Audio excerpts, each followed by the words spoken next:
Hello and welcome to Cursed Content Fight Club, the only club where we put two movies of, let's not spoil things, indeterminate quality, up against each other and see which one wins. I'm your host, Mr. Feel.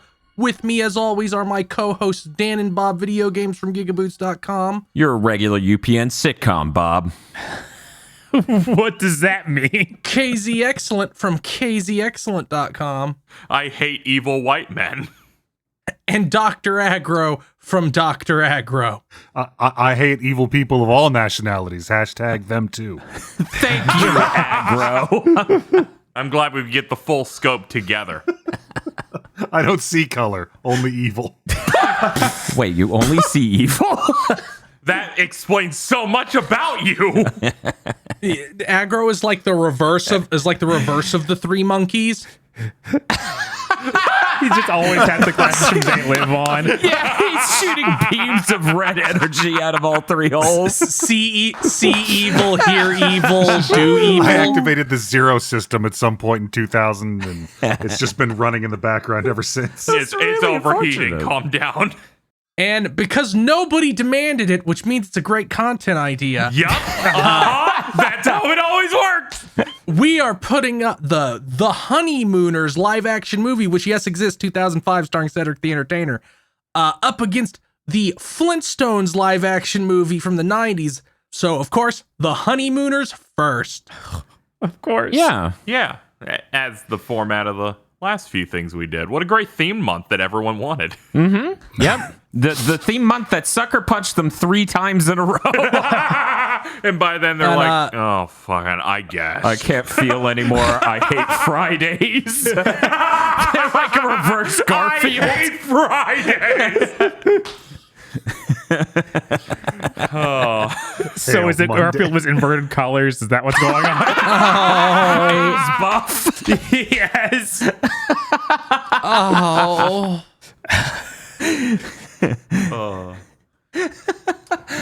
So you might be asking, what is the Honeymooners and why aren't you cutting away to do because you haven't watched the movie yet? Well, we have actually watched the movie. I'm sorry, we watched it already. This idea involved a fast track. I think us doing fight clubs would be a lot more possible in the future if we didn't have to do a commentary for both movies. And since there are many things we would like to compare, that might be a good point. Yes, Yeah, that's true. It's different show name, different rules. different rules. So in lieu of the normal funny ha-ha, Mr. Feel is summarizing the movie. I'll just say what actually happens in this movie. So the Honeymooners 2005. It's like the show. You have Ralph and Norton and their wives. Ralph is a fuck up who gets into scams, and Norton is also a fuck up and bashes holes into walls for no reason. Yeah, he does. It's really important that they characterize Ralph as being this person who gets caught up in the zeitgeist and does a really bad idea in order to hopefully make money. The beginning of this movie is him making a Y2K survival kit. Yes, and they really get obsessed with like him doing scams to the point it's detrimental to the movie, and I kind of think this movie was 2 scripts they squashed together. Oh, yeah? No way. just because it feels like it has like there's like 18 steps in the plot. I mean, there's a part where we're asking the genuine question: are they just recycling as many things from the show's episodes as possible? Yeah, because we hit the billiards thing, and I'm like, I cannot believe That was the moment I wanted to hurt you because I'm like, how did you thread the needle on that episode? 2 episodes out of 39, and I'm like, yeah! I genuinely started getting anxiety when they said Fred Flintstone. Oh, that was funny as hell. That was the funniest joke in the fucking movie. I was like, I'm like, did you know? Did you plan this? Tonight's not good for a dinner. Me and Ed need to go down to the large. She's like, what are you, Fred Flintstone? And I fucking lost I'm like, it. no way. I'm like, good, now make that joke again. Make the rest of the movie you calling him Fred Flintstone, and then look in the camera. Dude, I was so afraid that they were going to try and sell shit on a TV. I was also scared, honestly, because this. I am really curious, like how many of the like dozens of scams that they somehow weave into the actual plot of this movie, because they're fucking crazy, are from actual episodes. See, here's the thing. Fanny packs, I don't think existed at the time. Yes, that one didn't, but like the dog racing, the train. The way they bought the train feels like something they would do on the one set they had for the episode. It did feel like a set. The scene that the wife goes through all the scams he's done was basically directly in the other episode we watched. Yes. She just actually had props to talk about instead of just calling it out. Saying it. Yeah. Yeah. Wasn't that incredible? Yes. That was really incredible. You know, there was a part where I said, what if this movie is just like the show, right, as we were starting, and there's only 3 sets, so it's like 30 minutes for 3 scenes. Yeah, I said that would be horrible because that means the kindling of their romance would have been 30 minutes long. So the plot of this movie is Alice, Ralph's wife, wants to own a house. To which I respond, "You live in New York. Get out." I'm sure it was so much better back in 2005. Yeah. Hey, the financial crisis didn't happen yet. Which one? I guess that's true. Yeah, which one? The more popular Yeah, one. this is between 9/11 and the financial crisis. There's never a better time to buy land in New York. Alice and Norton's wife, whose name escapes me at the moment. Trixie, I think. Yeah, Tricks, yeah. They both work at the same diner, which seems like it came out of a period piece. Like they have to wear the dresses, like a 50s diner. It's very strange.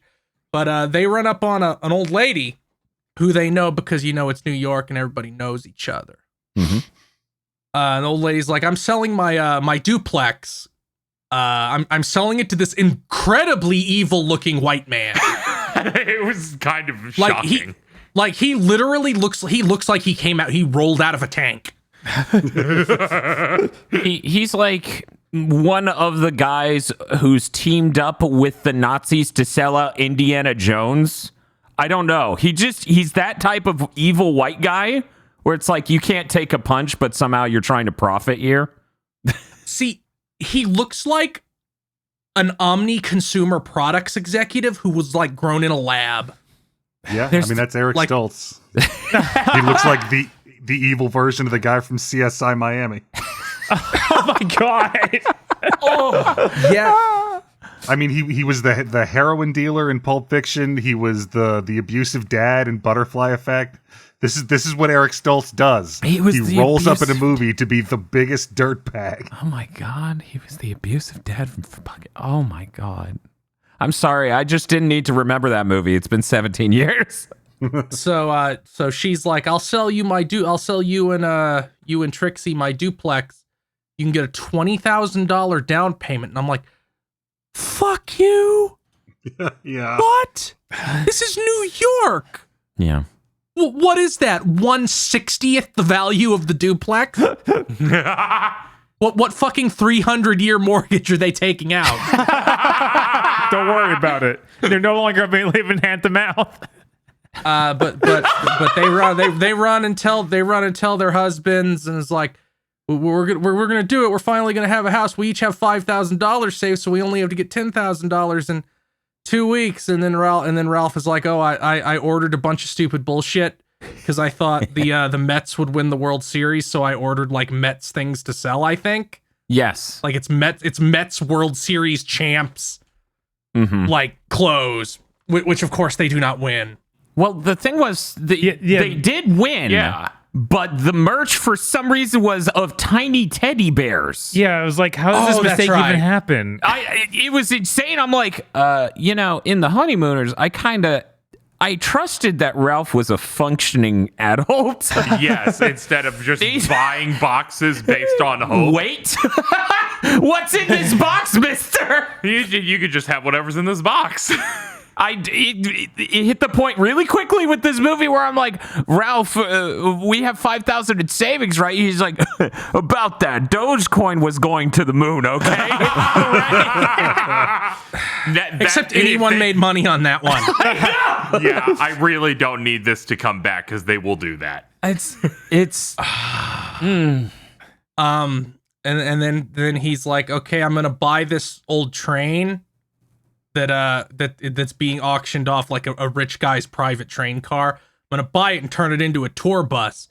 So they go to the auction, and Norton assaults an elderly Asian man and forces him out because he also wants to buy it. This was a very funny scene. This was good. I really appreciated this. So they force him out, and he it's a really good bit because it's like, hey, that's a pretty old photo. And Katakawa or something, Katakami, is just like, it is? And he goes, yeah, absolutely. They actually have it right over here if you want to see it. He's like, oh, okay. And then he just leads him out the back door, and you see the guy realize this is a back door, and Ed starts slamming the door on him. Like it's going to be hijinks. And they're going to be doing shenanigans, but no, he just tosses his ass out. Yes. I know. Yeah. And then, he's like brutalizing this old man. Despite all this happening, they're like, we'll start the bit again. So Ralph wins the train for $1,000. I think it is. I think it's 3,000. Yeah, it's 2,500 or 3,000. Yeah, it kept getting it's a lot because of the comedy section of him reacting to Ed, and they're like, "Oh, you're gonna pay more." Yeah, because Ed, while trying to close his door, is throwing up his arm, and then the Japanese man behind the door is like yelling higher numbers. I really appreciate it, though, because when Ed finally lowers his arm, you hear Ralph just start yelling, 3, 2, 1, thank you! Just to end the auction. Stop the count. Ralph wins the train car and then finds out that it costs a lot of money to get a train car out of a sealed, abandoned subway station up to street level. Something he apparently didn't fucking consider. Yeah, because there's 20 feet of track. Once again, original series kind of had faith that he was a functioning adult. Yes. Okay, did anyone else after this scene just know the entire rest of the movie until the end was completely pointless? Absolutely 100%. No, because they kept like having him come up with so much stupid shit. I'm like, which one of these stupid things is actually the plot? Yeah, because they show the Japanese man looking at the bell for this train and like comparing it to an old picture. And I'm like, yeah, that's gonna be that's the hook. That's obviously the only thing that actually matters. The rest of this movie's filler, and thus we have the rest of the movie happen. Yeah. I felt like the train was going to be important, but it was so distant. And the way we were thinking about it while watching the movie, I was like, what if it just doesn't come back ever? So Ralph is bummed out because the train thing is a non-starter, and he's like, "Oh, my wife's gonna cut off my balls," and and so she did. And so she did on camera. They show everything. Him and Norton are like walking around at night, depressed, and they find a dog tied up in a sack in a dumpster. Yeah. And they're like, "We're gonna take this," and Norton's like, "Oh, I love this dog. Like, I'm gonna take this dog." And Ralph's like, the super's not gonna let you have this dog, but he takes the dog anyway. And the dog is really fast. They're like, we're gonna race this dog, and that'll be the next scam that takes up the next 45 minutes of this movie. Yes. So that's the next 45 minutes of this movie is them trying to get the dog into a race, assisted by John Leguizamo, who is a fucking con artist.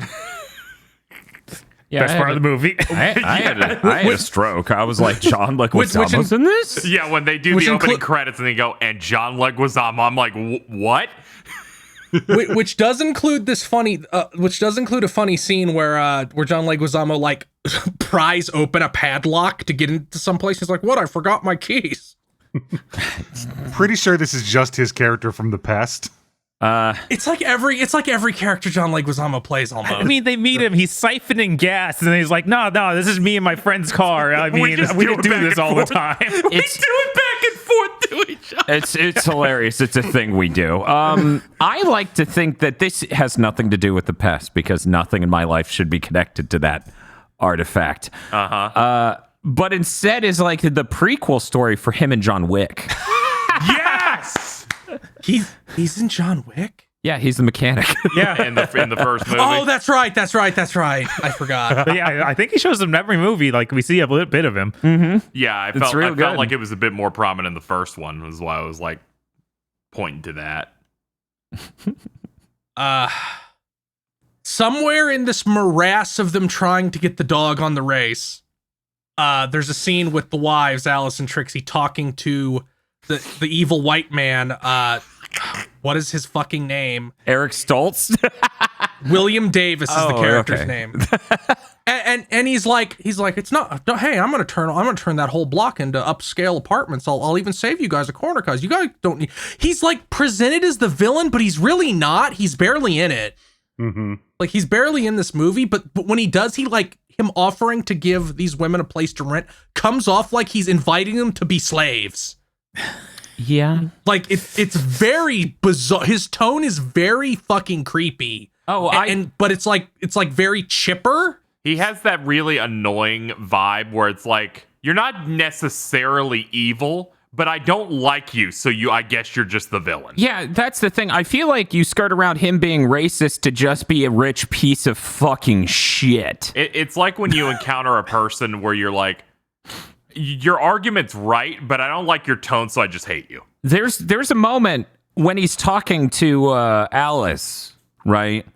And she's just like, oh, we're not going to be able to afford the thing. And he's just like, yeah, I bet you wish you didn't drop out of high school now or you went to college now or something. And I'm just like, fuck you, rich man.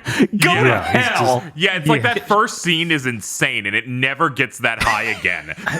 Yeah, I mean, like usually you have a bad guy do evil things and then he has evil personality traits. This guy just has one tag and it's condescending, and they just crank that to 11 and that's the whole character. Yeah, every scene he's in, he's just maximum levels of condescending. yeah, I don't get racist from him, but I definitely get he hates the poor. Yeah, oh yeah. Like that's his character trait, and that's all you really need to be a supervillain, honestly. I mean, he basically would fit up there with the dean in China, Illinois, where it's just he wakes up and drinks some poor people blood. God.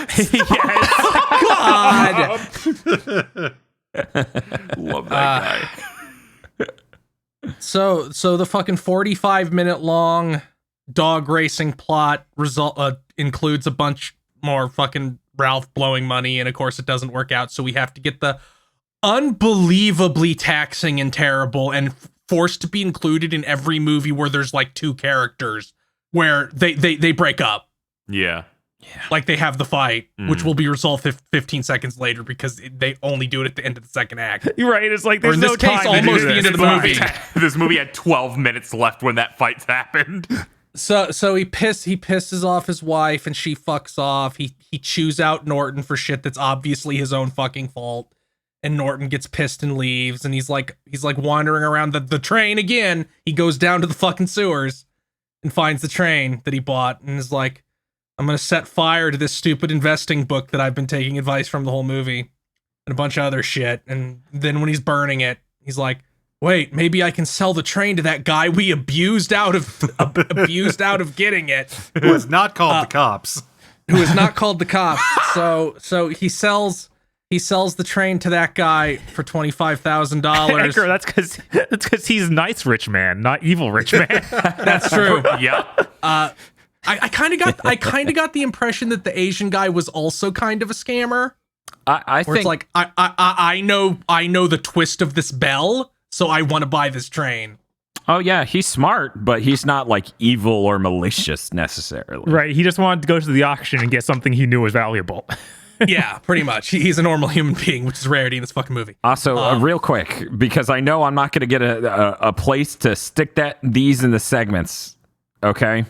There is a line he says from his guru who inspires him. I didn't write down the name of the inspirational book guru guy, but early on in the movie, he explains this guy, he says smart things and he's like, yeah, it's like he says, kick open the door and opportunity don't have to knock.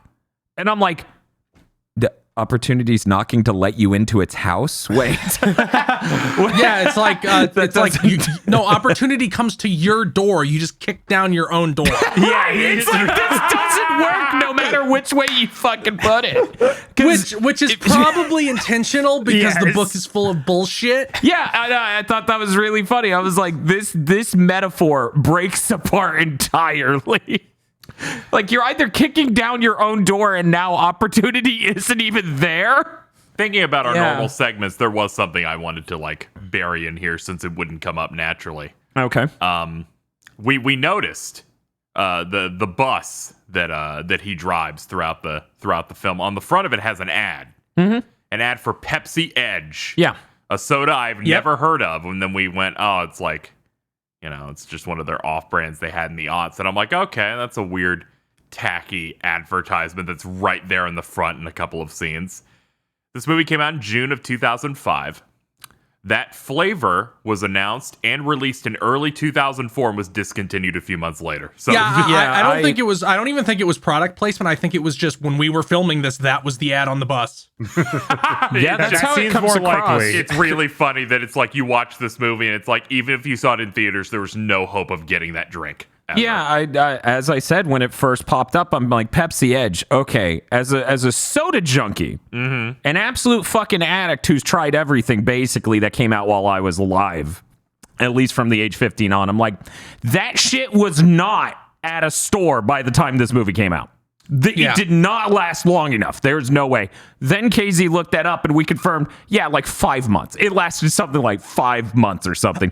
Didn't even make it to theatrical. Really. It didn't even make it. Wait, you like? Oh my God, you had it. Amazing. Dude, it's for anyone who's curious, Pepsi's Edge is apparently their version of C2. For anyone who's curious what C2 is. Yeah, exactly. C2 is a half calorie half normal, half Diet Coke. Yeah, they're half calorie sodas. Yeah, I was like, I don't like Diet so like it came during the keto the first when it was called the Atkins diet before keto was a term. Mm-hmm. So during the first they were like, okay, we're gonna make these half calorie sodas because people don't really like diet soda. It turns out by and large. So we'll make a half calorie soda. And I liked both of them, but nobody else did, which is why they both went away. Yeah, I thought C2 was all right. The funniest thing is it was very validating to me because I do that shit at soda fountains all the time. I mix half a diet with half normal. Yeah, so do I. Sweeteners have a multiplicative effect. It's not additive. Anyway. So that came out and I was like, look, see, I'm valid. And then it went away and I'm like, oh. Sorry. That's unfortunate. Now I feel bad. Pepsi Edge, I probably didn't catch because it's Pepsi and that, and it lasted like 5 months. Yeah, at least C2 lasted like 3 years. Yeah, C2 definitely lasted a year and a half at minimum. Yeah, anyway, we really got off topic. Yeah. Sorry, Pepsi Edge. Also, I wanted to congratulate us. We spent that much time talking about how much of a piece of shit rich dude the white guy is. Mm-hmm. Yeah. We didn't mention the white omelet thing. God. He spends minutes just being like, I want a white omelet. And she's like, we don't have white omelets. We don't separate it from the egg. He's like, do you have anything like a white omelet? She's like, yeah, an omelet. No, she literally just Trixie's goes, like, do I need to stab him with my heels? Yeah, that's fucking good. And Trixie tries to stab this man twice. I know. It's great. They're just walking down the street. He pulls up in his car to harass Alice and Trixie, and she's like, I'll cut you. Ralph sells the train car to the Asian guy for $25,000, and who pays it gladly. Mm-hmm. And Ralph kind of picks up on that, but he's like, okay, so I'll ask for more than I need, but I don't want to push it because this is my only shot. Yeah, he asks for $25,000 from him, gives him 0 seconds to process it, and then goes, okay, 20. Yeah, like, dude, you got to give him any seconds to say how he feels at all. Is this good? Yeah. Okay, I need the check now. Movie's almost over. He's like, come on, man. Then he goes down to the sewers because Norton is works in the sewers. He does that also in the original series.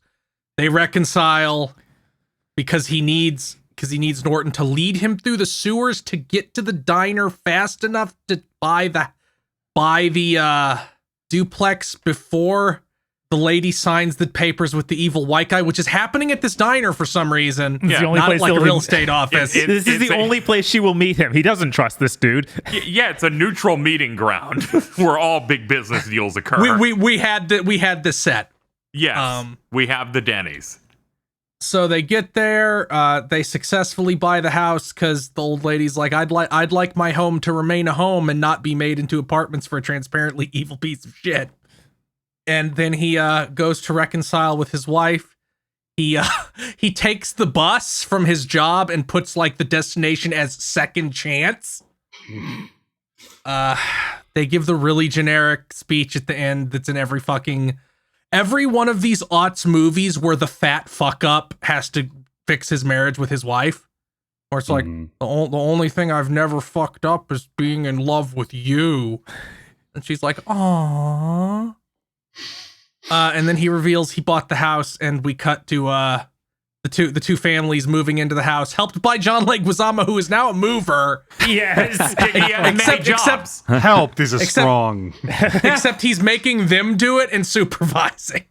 Yeah, But he that's has an a important truck. job. He has a truck with his name on the side. And the dog is there because they now have a yard for the dog, and they're having a barbecue. John Everybody's having Leguizamo a good even time. stays for the barbecue, which is insane. Yes, he does. That's great. I guess he's their friend now. I guess. And then Ralph looks at the newspaper, I think it is, and finds out that the bell on the train, which Norton had insisted was made of brass and very fancy, was actually made of solid fucking gold, and was worth over $1 million. And the Asian guy is in the paper for selling it, so Ralph gets pissed and chases Norton down the street while yelling at him. That's the movie. That's the movie. Welcome back. It's 15 fucking scams in a row, and the first one works out barely. That's yep. I watched it on Tubi, I think is where I watched it. What the hell's a So it Tubi? Oh, Tubi TV. That's So it had ads. But it was free to watch, right? No, I watched it on Pluto TV. It was free, but it had ads. yeah. Those are the same tier of thing. Yeah. Man. I watched it in HD on Amazon Prime. You had to pay money for it. Didn't you though. have it Yeah. paused on frame one and all of us noticed awful banding immediately? Part of me is still like, that's them trying to edit a thing. I don't know. Paramount logo. I don't know. Whatever. okay. I watched this fucking movie on YouTube. I don't know why you guys are going to all this effort. 'Cause I'm Was a it free sicko. there? Yup. Okay. Yeah, you know I what? also found it being free, or like last night when I was reviewing parts of it. You know what, Aggro? There's a reason I get the legitimate release. We'll see you in worst scene. Oh no, that was legitimate. It's legitimate on YouTube. I don't understand it either, but it is. Oh my god, is it like a free movie like Throw Mama from the Train? It probably was, yeah. Oh my god. It's tagged free and is on Oh the my verified YouTube movies channel. Don't worry, it was worth the money. Tax write-off. As someone who runs a YouTube channel, I know that quality at 1080p is not exactly good. True. In fact, I've watched multiple of their movies for free. I'm very excited for you to write off $4. I feel like Planes, Trains, and Automobiles didn't need to have that Amazon Prime HD quality. So since we've changed the format a little bit, we'll be doing our numbers at the end. So we need to go into our segments. Okay. So first up is best character. Since he is not usually here, we're gonna let Aggro start off on this one. Now, I feel like there's a very, very obvious choice to make here. But at the 11th hour, I realized that I had my heart pulled in a different direction. For best character, I'm going to go with Lenny, who is the mechanic that Ralph calls down into the sewer to take a look at the train. Mm-hmm. Yeah. Because this is just some guy that Ralph Cramden knows who will, A, show up to the sewers, to B, attach 4 bus engines and some wheels to like a 19th century train car to turn it into what is surely not a street legal tour bus. I know. With Right? parts he intimates that he fucking steals. Yes. Fucking awesome. Like, this is the guy you want on the team. He's like, I can get anything you want without paying for it. Have you ever heard the song One Piece at a Time? Yes. He like came out of that song. Basically. He basically is a dude from the A-Team. Like, they have to do the plan at the end of the episode where they've turned their van into something. Yes. And he's that. He can do any of it. He's like a character from the 70s when unions existed. He's like, they can't fire me because of the union. I stole 4 engines from them this month. Fuck them. Next, we're going to go over to KZ. This is tough. There's some strong candidates here. I'm going to go with the owner of the diner. I enjoyed all of his appearances in this movie. Whether it was his new uniform idea of whatever material to make it so you could spill Plastic. anything on yeah, it was like plastic. That was or an some early aughts music video material. Yeah. where it's like, are you boring? It is no problem. that and just taking the calls of just like, are you the health inspector? Hitting on Alice's mom. Yeah, that was good. That was really good. Where she's like, I buried 2 husbands, working on a third. It's like, hi. It's like, I could be that one. But yeah, I enjoyed all of. I enjoyed all those scenes, and also the moment where just Ralph walks in and tracks in stuff, and the health inspector's like, "This is it," and I'm like, "What?" At no point is that the fucking establishment's fault. You have not met enough health inspectors. Health. There's 2 kinds of health inspectors. Ones that are like, well, I don't have the plague from being in here, so I guess you pass. Or people who are hard asses. There's no middle ground. Sorry, a customer came in here and farted. That's on you. Mm-hmm. Yeah, that we're gonna give you this D that you have to put on the window now. Dan.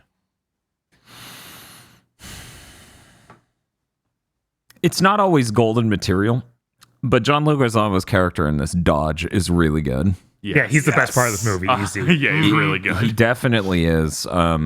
The energy he brings to a bunch of scenes, like you can tell, a lot of this is ad-lib from Leguizamo. Especially that one scene that's focusing on him from the front.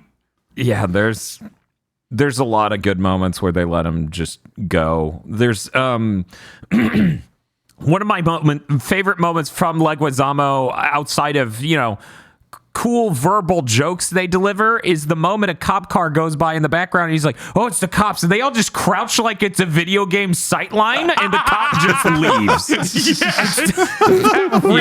That really got me. Yeah, because I'm like, that's straight up a video game. Like, what? In what world does that cop not see you from 40 feet away crouching in a spotlight? But yeah, no, he's really good. He's good at the barbecue. He's like, "Hey, I trained this dog to bring you beers." He's got lots of good bits. Also, he's a terrible fucking dog trainer. Yes. Well, he has many crafts. Bob. I'm going to go with Trixie.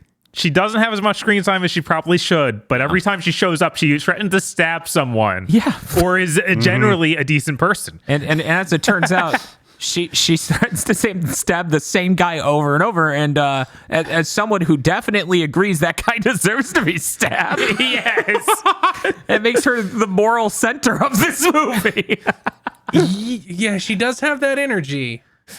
Yeah. Sometimes best friend characters are like background dressing or filler, and sometimes you get that just ride or die character who you want to emulate in your own life. Yeah. I think they did really well with her. And I'm gonna go with White Man. I'm gonna go with William Davis because he's such a piece of shit. Yeah, he has a really good first impression. He's so condescending. His presence in the movie is like a bomb. Because it's like, when is he going to say it?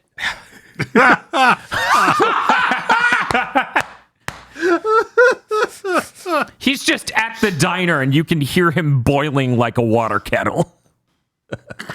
if this was a more kids-oriented movie, he would like, I don't know, at the end fall into a bucket of slime and get carried away by the authorities. Yeah, that as they save the community center. Remember Good Burger? Yes. Yeah. He's the rich father of the manager of the Mondo Burger. Yes, he 100%.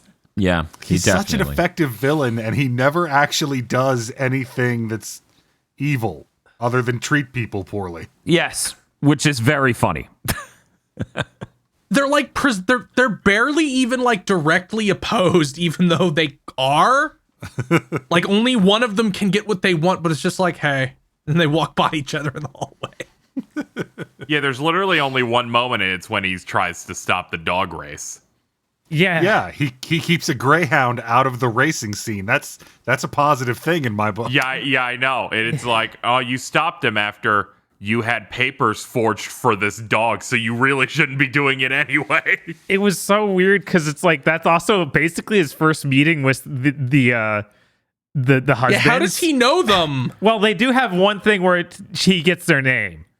Yeah, he makes a call and they check up on him. He's like, look up Ralph, learn everything about him, and that sets up that he does the one thing. But it's like there's no antagonistic relationship yet between them. This is where it forms here in the 11th hour when they're trying to do something 20 minutes from the end of the movie. Yeah. Now we're moving on to the worst character. Dan, I'm going to let you start us off. Alice's mom. She is a nonstop fat joke machine, and I'm like, lady, you don't have ground to sit on. What are you talking about here? Leave him the fuck alone. He sucks, but make fun of something else. Like, We didn't even mention her because it's such an irrelevant part of the movie. But Alice wants to get the money from her mom, who is like a Golden Gloves boxing champion. Also, they say the implication is that she could beat the shit out of Ralph, so he's scared of her. And all she does in every one of her scenes is call him fat. Like that's all she does. Yeah. It's like make fun of any other attribute of this character other than Cedric the Entertainer's portly. Please. Although I did enjoy the part where she's like, here's a tip about eating. When you get to the plate, stop. Yeah, that was actually funny. Pure delivery. And then she was great. starts laughing at her own joke for maybe 25 seconds. Yeah, no, she is very enjoying herself. You know, when she gives the money over and says something like, I don't know, it looked like Ralph had a lot of high anxiety there, so I felt bad. So yeah, I just get in here, you can have it. I was like, I wasn't even expecting that to ever. He showed anxiety, which shows he's smart enough nowadays to worry. Also, isn't that weird? They got the money from her mom, but then he also got $20K from the. So I guess they gave back the money to the mom. I guess it's a pretty irrelevant part of the movie, but right. They should have included a scene where she says like, now we can give the money back to my mom, and he just looks at the camera and starts laughing. he just transitions into my coach sound clips of shit. No, it just becomes that George of the Jungle bit where the three dudes just throw back their heads and laugh. Could you imagine this movie ends on we can get back the 10K and then Ed and Ralph look at each other and they're like, we already spent that shit on something stupid. Yeah. We freeze frame. You just see the pile of those devices from the first Honeymooners episode we watched. I spent this whole movie being like, is the happy handwife handy gonna show up? I was so afraid after they redid the billiards bit. Yeah. It's like, you did not pick the perfect episode that pairs with this movie. It was so good. Aggro, worst character. This is another one I was really, really torn on. And at the end, I went with in a very early scene in the movie where Ralph leans out his window and shouts up to Norton, and he leans out with a plate of French toast and then drops it on a baby on the street below. Yes. That baby's mother, Yes. having seen her infant struck with French toast from the sky, turns and immediately starts berating the produce vendor she's standing next to for obviously being the source of French toast from the sky. That woman is too stupid Too to be stupid alive. to be the primary caregiver of that child. I mean, I feel like that was just a brilliant commentary on customer service jobs and engaging with people. She's a real core part of American society, distilled in this one being who screams at a man who sells fruit because bread fell out of the sky on her baby. Right? Like they both go back in, and then Ralph comes back out to look. And I thought the joke was going to be she was going to blame Ralph Yes, for it. she was and Ralph gonna was see going to be Ralph. mad at Norton. Yeah. But at no point does she look up. I was waiting No. the whole time. I'm like, there must be a reason the Ralph's head's still out the window here. I know, he's really getting into it, right? He's shoving his whole upper body in. He's just like, yeah, I too thought that was the bit, and instead the bit is this woman sucks. That's it. Deep, isn't it? KZ. All right, there's slim pickings here in my personal opinion, but I'm gonna give it to Ed Norton. Mainly for that scene that happens during the race where he just pulls out the ball that distracts their dog to stop participating in the race, which I thought to be so stupid to force this conflict because he was probably going to lose anyway. The dog was getting boxed in during that race. He's stupid, like on a level of like a cartoon character. Yeah, which I was fine It's with, like you but that one couldn't was be the worst. alive. The stuff on the stuff in the intro where he just starts hammering through the wall Yeah. That is like I don't know, Phil. It seemed pretty realistic given this house I'm in right now. yeah, but if you say Bob, my light isn't working, Bob doesn't just start hitting the wall with a hammer. Well, yeah, he's Bob not. doesn't get an axe and cut the chain on top of the light. Yeah, Bob isn't the landlord. Well, neither was Norton. I think some of the things Norton brings to the movie. Sorry, Norton Yeah, I was like, we're not saying this right. What's happening? brings to the movie is actually pretty good. There's the whole, like, they're friends again, so he's going to give him the new rules for being friends. Yeah. He's like, you can't get mad at me. You got to let me choose. You got to do all this. Can you do that? He's like, fine, I won't get mad at you again. He's like, great, we're lost. And he's like, "Ugh," and he's like, call me Edward. We can go that way or that way. And he's like, okay, you pick. And he goes, thank you. We'll go this way. And they go like 10 feet off screen and then sirens. Because question mark? Yeah, I know. They're like, we don't know. It's like, where are you?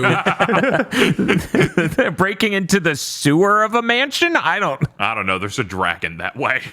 It's yeah, I should have mentioned this sooner. I am shocked by how faithful this is to these characters. Oh yeah, it's insane. They did an amazing job distilling those characters in these two. The only shortcoming is, like, you can't expect Cedric the Entertainer to be as good at faces as Jackie Gleason. Like, that's not fair. That's it, though. Aside from that, they are true to the core. It's fucking awesome. I feel like, once again, I hate to bring it up, but there's no way the Brady Bunch movie is even that true to the characters. It's probably a better movie, though. It probably is a better movie. I remember liking it. It's not a hard hurdle to clear. God, now I have to come up with something. So there's a character named Vivek. No, you're lying. Who is No, that's Deep Space Nine. I'm sorry. who is You're lying. there's a character named Vivek who is like one of the passengers that keeps getting on Ralph's bus, and I'm starting to think just every aughts movie had this character who is like the Indian, as in like the Asian country of India, not like Native American. Yeah. But like the Indian guy who's really horny. Yep. I'm trying And to remember this guy. He's like got a shaved head. I feel like I recognize the actor, but I've never seen him with a shaved head before. He was in Office Space, I think. Okay. But yeah, he's just that character where, and I started getting scared because I remembered Paul Blart and the guy who's obsessed with feet. Yes. Oh no. And they're really the same character and like have the same tone and candor. Oh man. It did. I do remember the scene with this guy made me think of exactly that and one other thing. Oh my god. So he's just talking about his sex life to every time he shows up as like the joke, while Ralph hates it and it's bad. Bob, who's the worst character? This is actually harder than it should be because a lot of this movie is just kind of mush, not like really bad. Like, oh, every time this guy shows up, I want the movie to end. It's like, well, that's pretty redundant. Yeah, no, it's not their fault. But I'm going to nominate Alice. I think that Alice has some good stuff, but also she's the center of like the really trite and bad romance thing where it's like they have to have a moment where they break up.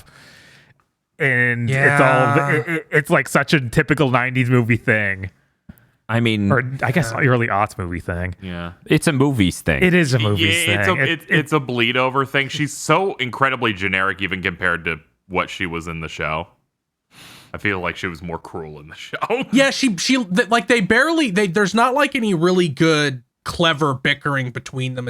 She's mostly just like, you're ruining my life, and he's like, sorry. I think that they do her perfectly in the opening scene, and then yes, but like the after the married opening scene, not the romance at the beginning. Right. Yeah, where they have like a huge argument, and then it's time to go, and they make up immediately. It's like, that's perfect, that's great, and they never do it again.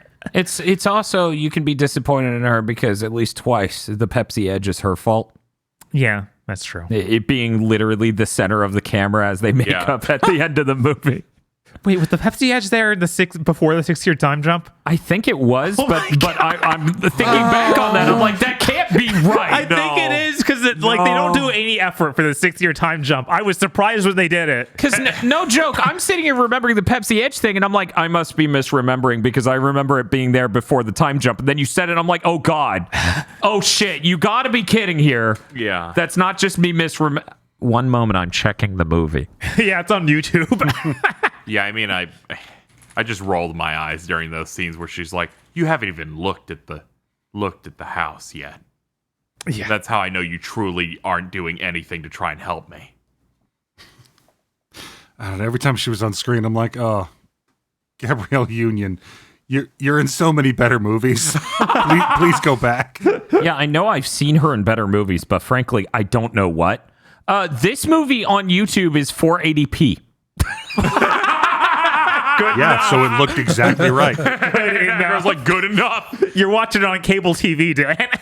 Also, oh man, like, I know YouTube is harsh on like codecs and stuff, but every character's, because it's a black cast, every character's face goes to green way too soon. Oh no. This is bad. This is real rough. I would screen cap it, but I can't. YouTube prevented me from doing a plagiarism. They're like, please don't plagiarize. And I'm like, that's not what that word means.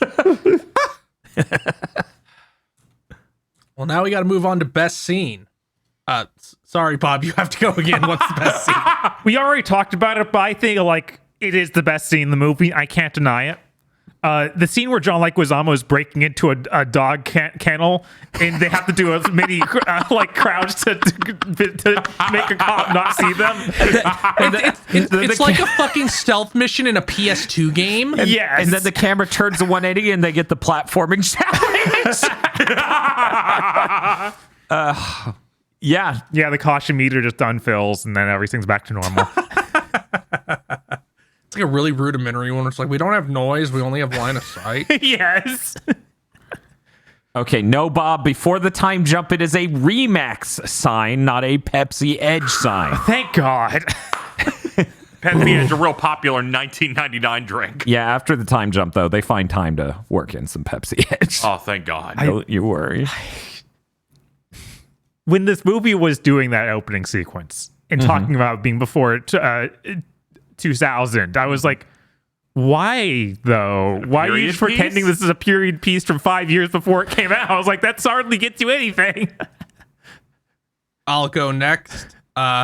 So there's a scene in the movie where Ralph is driving the bus at night when we only see him driving the bus in the day up until that point, outside of the very start of the movie. and there's only one lady on the bus with him. Yeah. And he explains that he's going to be working double shifts for a while because he needs money. And she's like, "Oh, what's the problem? Gambling? Drugs? Hoes?" Yes. And then Ralph's like, "No, ma'am, I'm just a fuck up." Yeah, but it was really Aren't good. we all? And that was a scene that got me pretty good, specifically her saying "hoes," Yes, no, that which was is like hilarious. this is a little bit racist, but I mean, he's a bus driver. It's midnight. She's just like, there's got to be some vice, because she I think she uses the word vice. She's like, "What's your Yes. vice?" I think it's drink, really good. gambling, Yes, hoes. drink, gambling, hoes. Oh man, that scene Best was- character in the movie. Yeah, honestly, that was so good. Aggro. What's the best scene? So there's a scene that it exists in every single underdog sports movie. Oh god damn it. And it also exists in the 30-minute underdog sports movie that's shoved in the middle of this other movie, Of course. where the ragtag team meets their coach who's at his lowest point in life. And usually it's like John Candy in the bar in Cool Runnings, or it's what's his face from the Mighty Ducks after going to court, and this is community service. But in this movie, John Leguizamo goes the extra fucking mile when we come across him siphoning gas out of a car with his mouth Yes. in the parking lot behind the dog track. Oh, I shouldn't have eaten the mint first. And they start talking to him, and he's pulled out all these wrong business cards, one of which is literally, by his own admission, underage mail order brides. The governor of New York gives me lots of business. This man is one of those, jack of all trades, master of none types, where he's like, yeah, I do all this stuff. And you're like, oh, he's clearly lying. But then 10 minutes later, he's legitimately trained a dog they found in a dumpster to run competitive greyhound racing. Yeah. So he might be one of those guys who's just he's this adept genius at most everything, but he can't actually function in society. He's this He's a Sigma tragic male. genius. Yes. Also, there's like, you get all sorts of like drama every time you enter a scene where he's already at the location, because he's always on the phone. And this is something I should have brought up in the best character segment, where he's like, nah, I'll get your money. Yeah, 10,000. God. Bye, Mom. And you're like, wait. Oh God. Yes. It was really good. Then something about how it was like, I paid for her plastic surgery. I don't know what she looks like anymore. Yeah, I paid for her plastic surgery, and now I can't find her. I don't know what she looks like anymore. I like the scene where they come up on him and he's like, oh, he's hanging around someone else on the dog track. Oh, he's taking their wallet. In broad daylight, no, it's my on the friend. It's field. my buddy. Yeah, no, it's incredible. Incredible. God, this movie really would be lesser without Leguizamo. Oh my god. Oh yeah, it'd be just brain dead. Yeah, it'd be a void. But Dan, I was terrified, mortified. This entire recording, I just wanted one thing: to be the one to bring this scene. We didn't reference it in the synopsis. Oh, shit. It was skipped entirely. So, they're going to a dinner. Yes. This dinner is full of the people who are going to be there for the race tomorrow, team sponsors, stuff like that. This is where they find out the owner has been bribed to remove their dog from the race by, Rich Whiteman. Mm-hmm. And in this scene, wearing this ridiculous fucking outfit that Ralph got from John Leguizamo, he got it from Dodge. Yeah, big yellow suit. That makes him look like a pad of butter. the bloopers at the end had 4 different ways they phrased this ridiculous outfit or something. They improvise because they are mistaken for the musical guest, which immediately set off a flag for me, where I'm like, this is going to be the most absurd. They look nothing like the musical guest at all. They get access to the piano on stage, and Ed just plays piano to go along with the speech that Ralph has improvised to inspire the crowd to force his manager to put the dog in. It was a very hilarious scene to me. Especially when, after all this motivational stuff, Ed falling out of the chair because he went too ham on the piano and all this other stuff, they leave the party. Yep. It shows the musical guest, 2 Asian guys. And I'm just like, the Asian guy with the yellow suit isn't even portly. How did you? The suit is the only description the hostess was given on this guest. It's really good because people there are like, I really love your work. Right. Yeah, so it's like, what? That was also the scene we find out more about the owner of the dog field. Yes. Oh, yeah. Where John Leguizamo was like, you gotta respect the man. He started with $5,000 and now he's $2 million in debt. And I was like, And all that did was continue to make me love John Dodge's character. Yeah, that scene has most of the best lines in the film. It's got the best outfit in the film. Is there a best dress segment on this? No, I'm sorry. Jeez. But yeah, great scene. Lovely scene. I was mortified I wouldn't get to pick it. Casey. Well, Dan's already picked the best scene in the movie, so I instead have to pick one of the other ones.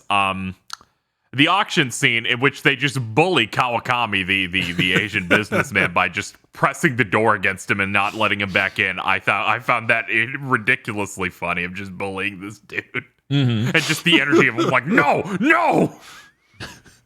Because it's like, right as he steps out, like the announcer starts and he gets the vibe immediately, and it just kills me where I'm like, this is happening right now. yeah, it's clearly a cartoon at this point, which Yes. is very good. It became a cartoon, and I immediately went, this has to have been an episode of The Honeymooners. Just this situation. Yeah. Worst scene time. No. I'll start. The scene where he splits up with Norton, where Ralph splits up with Norton. It's in every fucking movie that has like a pair as the protagonist, and it's dog shit in every single movie it's ever been in. Mm-hmm. Unequivocally the worst scene in any movie that it takes place in. Bob. There are actually a good number of just bad scenes in this movie, but Yeah. I'm gonna nominate the intro musical number, which is just horribly done. It's Yes, it sure is. It's just bad, and it was like it sets a tone for the whole movie of just, is this what's going to be like really unprofessionally made musical numbers? I think I said to myself while watching it during that, how did we get here? That I have to watch this. Yeah, he's driving to the music, and I'm kind of okay with that. Then he sees, Alice. He doesn't know her yet. He slams the brake. He backs up the bus, and then he keeps dancing to the music, and he dances around her, and he keeps going. Yeah, no, like the you're right. Driving the bus part wasn't that bad. Yeah, The backing up part kind of funny. Yes. Getting out and dancing was like, okay, no, you need to stop. and See, and then it kept I was going. under the impression that in the very start that they were already together in this scene, and that's why he's dancing. Uh-huh. It's like, he's doing like a goofy thing because they're already together. Yeah. But they're not. Right. Yeah, and then it hits you like a truck a few seconds later. And it's like, well, let's skip past the entire relationship, even though we showed the start of it, because we don't know how to make a movie. Yeah, I feel like we did not need to see the start of this relationship at all. Like, what's the origin story of the honeymooners? Shut the fuck up. That's what. A woman settled. It kind of happens every day. Impossible. KZ. Oh God, there's some stinkers in here, up and down. You already picked what I would have picked in terms of like the worst one. Let's see. The dinner scene that they have with the mother, with the mom, where it's like we're gonna sabotage the white meat to make it not work out. Because you don't want to find out about like what's going on with the bank account or anything like that. I just felt like I was bored through parts of it, Some of the material the mom has is pretty bad. Just in general, I was like, I'm not really feeling this scene. I think the mom sucks. That's why I nominated her. But I actually like that scene because of the completely bizarre, hey, let me eat your plate. And then he's like, nah, I wanted Mama to eat the white meat. And she's like, I'm okay eating dark meat. And he's like, no. Because he put the cayenne pepper all under the skin of the white meat. Like, as though she wouldn't take one bite or even try to cut it and the powder would just fall out. Because he just patted it deep underneath that. No, it's okay. It's like a sponge. It's already inside the core. It's like, I don't think you understand how chicken works. It's not completely absorbed. You put way too fucking much underneath that. I think that is like, she sucks as a character in that scene for sure. That's her role. I kind of enjoyed the fucking, because there's the fucking, when it's clear his shitty plan of I'm going to make her mom eat cayenne pepper for some reason because I dislike her because she's making fat jokes and he doesn't want the plan to work out money-wise. Yeah. Because that'll totally sabotage that. He does that. And when Alice is like, no, she can eat my plate, he just goes, woman! I'm just like, what the like, this really isn't going your way, and now you're not even dealing with it well. So that we get to see the rest of that scene as Ralph has to eat this over cayenne chicken. And that's the thing we were talking about earlier of like, later in the movie, she's like, he seemed like he had a lot of anxiety, which shows that he's mature and thinking about this. Instead, it's like he's dying from hot food, like he ate a Korean spicy cheese ramen. Yeah, I think it's just because I've seen this genre of scenes so many times. I'm trying to do the trick. We have to hide the fact that you can't see this one part of the house because we got a dog in it, and it's eating the big box of cereal. We don't own paper towels, like that stuff. All of that is so weird and unnecessary in the scene, if you ask me. Yeah, it's that stuff mainly in between some of her material being bad that I'm like, I don't need to ever see this type of scene again in my entire life. So that's why I'm like, I'm going to rank it low. In the future, movies will save money by just having a text prompt on the scene. It'll just say, please imagine bad dinner comedy scene. I put that in my list of things I never need to see again, alongside seeing Bruce Wayne's parents die. In terms of film shit, I don't need to see anymore. This one might be different. And this one, his parents will deserve it. Oh, okay, good. Aggro. So, at the end of Act 1, we've got that bit where Ralph you can determine acts. You're good. oh yeah, a professional. Is this 1-1 or 1-3? It depends on whether you're playing the original film or the post Redux .36 version that they released in Region 2 markets only. Anyway, there's that scene where Ralph is opening up the box and it turns out he got all the wrong shit. It's all lime green teddy bear gear.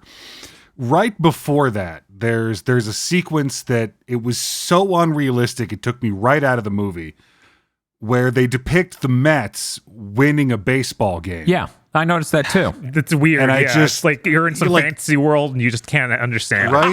Like even in an early 2000s comedy, it was just like that's just it's absurd is what it is. Yeah, baby. And it ground the whole thing to a halt for me. But see, that's the thing, Aggro. That's the movie asking you to give it the suspense of disbelief because it needs you to have that skepticism so that way when they actually win, the joke is they still fucked up. They bet on the most unlikely event.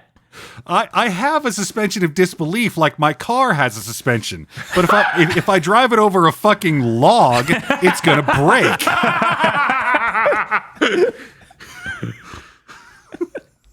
He's making some good points. Dan, give us the final fucking part of this segment. Okay, so since I'm the final part, I'm going to do something we generally don't want, but I feel like everyone would agree with it and totally understand where I'm coming from. Mm-hmm. Yeah. Every fucking scene between Alice and Ralph about their relationship and how the house is making that even more problematic. There are countless of them of, I'm upset at him. Now my friend's going to try to cheer me up. I'm upset at him.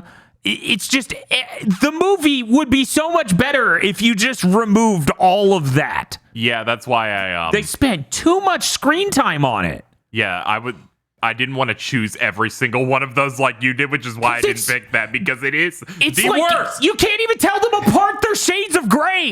Yes. It's so nonstop throughout the film. You have to get like the weird like swatches or whatever, patches of colors for paint at the fucking hardware store, where it's like that scene in a slight blue tint. Because there's so many in this. Have you looked at the duplex yet? They just all blur together, and it truly just drags this film down. As it's like, guys, we don't need this. Looking back on the film, it's hard to remember them distinctly from each other. They all just run together in my head. It's goo. Okay, there's nothing new you're experiencing here. Yeah. If you've watched a movie of this type, you've seen it. To make up for what one might consider a brain dead nomination for worst scene, which it needs to be emphasized. It is the worst part of the film. And it's nonstop. Like, it just keeps coming back. It is the worst aspect of the film. So. I want to bring up an extra best scene. They go, oh man, we got to get that money in order to afford to get this dog trainer or whatever. And they start doing begging for money while blind, dance competitions, and a billion different things that are insane. That. Yeah, I loved that. Didn't they get robbed during the dance one? The weirdest thing is that's one of multiple montages in this movie. It's like, oh my god. Yeah, that was please stop. That was in Act 1-7, Bob. Yeah, I just that one was funny because I'm like, is this really your plan? You're gonna have the beatbox and just, or the jukebox and just boombox, Jesus Christ. You're gonna have the boombox and sit there and do a dance on this fucking plywood in order to impress locals and try to get money and then pretend to be blind and harangue people? Like, it was insane. And it's a shame the movie got more normal after that. Some of the parts of that montage were killing me, where it's like they're using metal detectors to try and find money, and they step on a $20 bill and don't notice it. Yeah. And the other one where it's like, we're doing a scratch ticket. We missed. They drop it on the ground next to what seems to be 100 scratch tickets that they already did. Yeah. It's like, wait a minute, this was the opposite of your plan. I'm like, what? What are you doing? I appreciated that scene just like I appreciated the billiard scene, but that's maybe an extrinsic quality of that scene as opposed to intrinsic, where it's just like, that sure is literally the exact opening of that episode of The Honeymooners. The guy that beats them up even kind of looks like the big guy. I thought they were going all in on it. The movie was so early on. I'm like, is he going to be the arch? They had so much nothing to include in the rest of the movie. That scene definitely got deleted. Yeah, no, I was really hoping they'd do that. I almost want to believe that they ad-libbed that one part where they get thrown out, where Ralph goes, "Where's my other hand?" As if it's gotten ripped off. Yeah. Well, because they got shoved into the same toad. Yes. But yeah, that's it. I'm done. Time to rate this movie. Dan, what did you think of The Honeymooners? I've watched worse movies by a lot, for maybe not necessarily the Fight Club version of the show, but this show, it's still not good. I still wouldn't say it was a delight to watch. I'm gonna go ahead and put it on just barely the negative side of neutral. I'm gonna put it at like a -2. You know, it's got too many of that romance scene. It's got too many.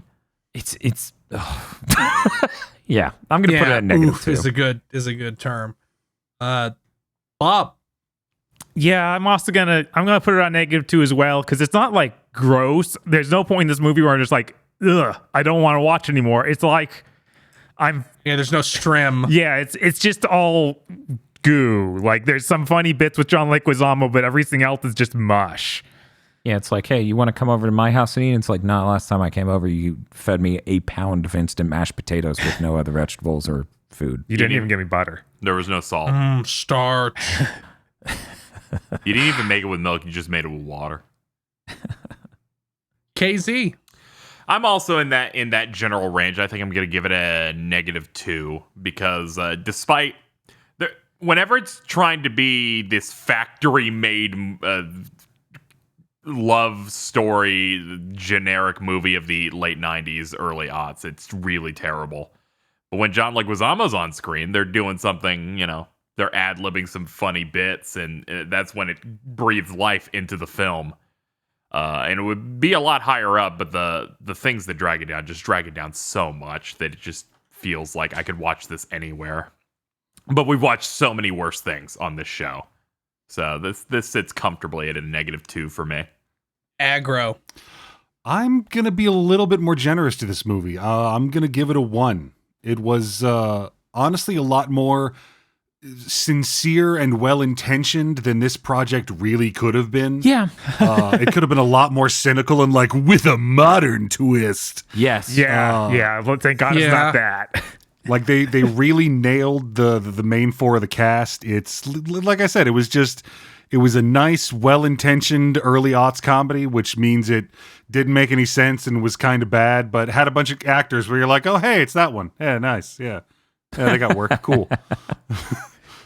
So it's like, I'm gonna give it a 1. It's a little better than Break Even, because anything that just lets John Leguizamo go for the entire middle section is okay in my book, except for the past. That movie can burn in hell. Yeah, I can. Okay, yeah, it's like, you're gonna have something you're condemning that, right?